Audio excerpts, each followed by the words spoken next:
Hello বন্ধুরা, শুভ সকাল।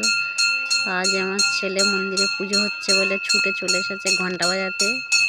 এই যে তোমরা দেখো, আর ওর কাকিমা পুজো দিচ্ছে। আমাদের এই মায়ের মন্দির খুব জাগ্রত, এখানে ভর হয়।